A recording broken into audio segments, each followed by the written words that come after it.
Sail away, sail away, sail away.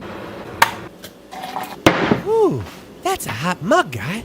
Hey guys, this is my review for Girl with the Dragon Tattoo. This is a film that David Fincher directed and came out in December, or I think it was December 2011. And I'll admit two things right off the bat. I have not seen the original Swedish version with Noomi Rapace, and I haven't read the books either. However, I feel I have enough to stand by when I say that this is one of Fincher's best films. For example, when I walked out of the theater after seeing this film, it hadn't even been nominated for anything yet. The Oscars hadn't even done their nominations yet, but I said right off the bat that film was going to win Best Editing, and it did. And funnily enough, I actually haven't seen the film since I saw it in theaters. It's a bit of an uncomfortable film. The material in it is very uncomfortable for a lot of it, which makes it so memorable. There's a lot of really good but very complex and very fast-paced storytelling in this film, which is very much helped by how good the editing is. And the fact that David Fincher is able to make this film as long as it is, and he's able to concise as much information in it as he is, considering he was filming this in Sweden, just like the original film was and the story takes place, because Sweden has 8 to 9 hour camera day rules. And so if any of you know Fincher's work style, you know that he loves blocking and he takes a lot of time to make his films. So the fact that he had to work against his own work mentality and still make this film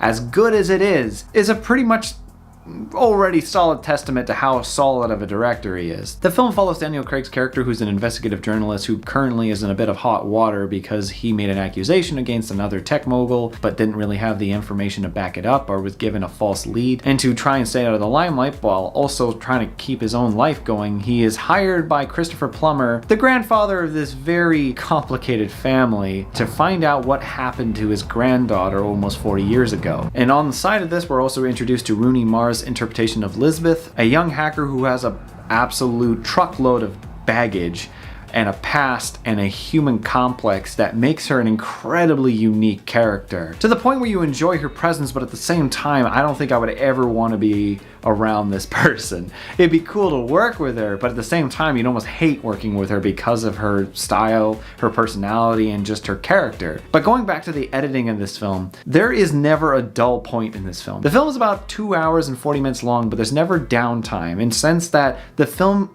always keeps a consistent pace. If it's not already intriguing you with its dialogue or its character interactions, it is giving you information monologues that don't act more so as exposition, but they're giving you enough to help you get by and still keep you in with the story. However, if you're dyslexic or you're not really good at reading stuff fast, you will be left behind, which is unfortunate. That's something that the film does sacrifice, but we are constantly getting new information that helps forward the plot, but also helps us delve deeper into these characters. Fincher constantly has this carrot in front of you throughout the entire film, and you are willing to follow it all the way to the end. You never lose sight of it. You never really lose focus of what's going on, even though there is a point in the film where all of a sudden we learn that this missing girl is associated with a history of a serial killer. What feels like two diverging paths eventually does link back up at the top, but the film is a constant entertainment feat to you. And what's cool about this film too is the amount of CG that's used in it that you don't notice. While this was shot in one of the coldest winters that Sweden had experienced in a long time, there's a lot of extra added snow effects, there's a lot of extra layers to the scenery, to the background, that Fincher would eventually use this kind of building the background technique and use it heavily in Mindhunters. And there's some elements that you don't even notice that are entirely CG. For instance, the final car chase scene at the end of the film, that's entirely fake. Almost all of it is not real, except for the end. People always talk about his classics like Seven, Fight Club. Those are all great movies, but I definitely feel that A Girl with a Dragon Tattoo is a very underrated Fincher film. It's never been given as much credit as I feel it should be,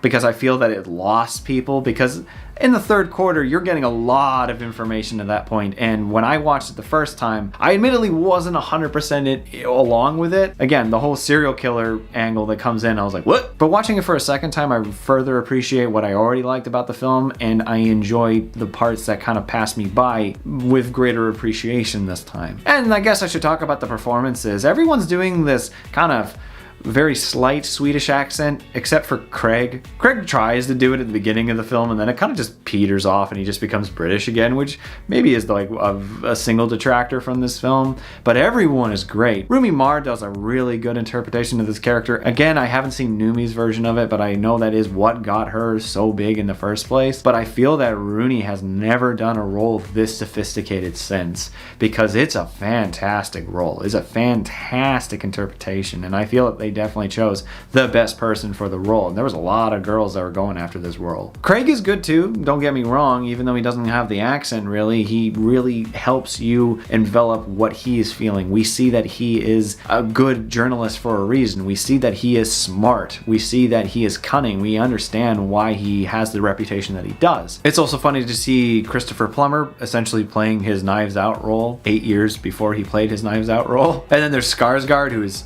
oh, he's so good in this film. He's a silver-tongued devil.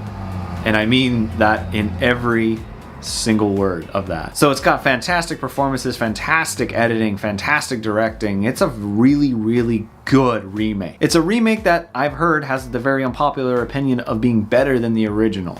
And I will have to watch the original, obviously, to understand that better. But I still feel that this is a fantastic film. And I feel it doesn't get the praise that it deserves, considering just how well crafted it is. So in the end, I'm gonna give Girl with the Dragon Tattoo a 7 out of 7. The editing's still like on point, like still just as good as I remember it when I first watched it 9 years ago. Anyways guys, that's all from me. If you like this video, leave a like, and if you're interested in more, subscribe. Otherwise, see you guys next time. Thanks for watching the video. My name is Nitz, and you might remember me from the animated cult classic TV show Undergrads. It's been a while, but I'm happy to say the Clique is finally getting back together in an all-new movie, thanks to a successful Kickstarter campaign. But we are still asking for your support. To see any and all updates about the upcoming Undergrads movie, be sure to check out and like the Bring Back Undergrads Facebook page. And with any luck, we'll see you guys soon.